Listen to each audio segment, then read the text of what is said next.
Court ने एक बार दोबारा वही आग्रह दोहराया जो कि उन्होंने पिछली बार कहा था कि भाई आधार को स्वीकार करने में क्या दिक्कत है। फिर यही तर्क दिया गया कि वो सिटीजनशिप का प्रूफ नहीं है, कि अगर राशन कार्ड में हेराफेरी हो सकती है तो भाई जो आवास प्रमाण पत्र जिसके आधार पे चुनाव आयोग देने को तैयार है, वो तो आपने सुना होगा परसों कुत्ते को इशू हो गया। बिहार में स्पेशल इंटेंसिव रिवीजन पर सुप्रीम कोर्ट की आज बहुत महत्वपूर्ण सुनवाई होनी थी। आज पूरी सुनवाई नहीं हुई, केवल 10 मिनट के लिए इनिशियल बातचीत हुई। कोर्ट का ऐसा इंप्रेशन था, माननीय जज सूर्यकांत जी ने कहा कि मेरे ख्याल से तो चुनाव आयोग ने मान लिया है कि आधार को स्वीकार करेंगे। तो हमारे पक्ष के वकीलों ने कहा कि नहीं, वास्तव में चुनाव आयोग ने ऐसा नहीं किया है।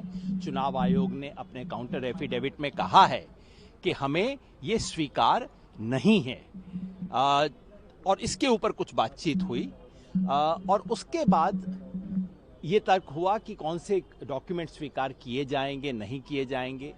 कोर्ट ने एक बार दोबारा वही आग्रह दोहराया जो कि उन्होंने पिछली बार कहा था कि भाई आधार को स्वीकार करने में क्या दिक्कत है। फिर यही तर्क दिया गया कि वो सिटीजनशिप का प्रूफ नहीं है। तो जज साहब ने, बागची साहब ने, जस्टिस बागची ने कहा कि अगर वो प्रूफ नहीं है तो आपके वो जो 11 वाले हैं वो कौन से प्रूफ हैं। और मैं अपनी तरफ से जोड़ना चाहता हूं कि अगर राशन कार्ड में हेराफेरी हो सकती है तो भाई जो आवास प्रमाण पत्र जिसके आधार पे चुनाव आयोग देने को तैयार है, वो तो आपने सुना होगा परसों कुत्ते को इशू हो गया है।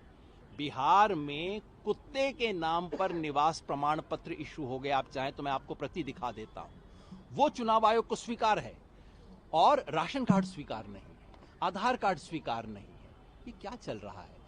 सुप्रीम कोर्ट ने कहा है कि कल 10:30 बजे वो इसके लिए समय तय करेंगे कि पूरी सुनवाई कब हो। इसके ऊपर पूरी सुनवाई आज नहीं हुई है और कल 10:30 बजे कोर्ट के अंदर ये मामला दोबारा आएगा। ये मामला छोटा नहीं है, ये मामला इस देश के करोड़ों लोगों के मताधिकार का है। कोर्ट ने कहा, वकीलों ने कहा कि 1 अगस्त को बिहार में ड्राफ्ट इलेक्टोरल रोल रिलीज हो जाएगा, और जैसे ही वो ड्राफ्ट रिलीज होता है, इसका मतलब है कि 65 लाख लोगों का मताधिकार एक झटके में खत्म हो जाएगा। उनको अपील करने का अधिकार भी नहीं रहेगा एक बार वो ड्राफ्ट लिस्ट से बाहर हो गए। इसलिए बेहद जरूरी है कि ये मामला 1 अगस्त से पहले तय हो, और मुझे पूरा विश्वास है कि सुप्रीम कोर्ट इस मामले की जल्द बातचीत करके, इस पे जल्द हियरिंग करके एक निश्चित फैसला देगा।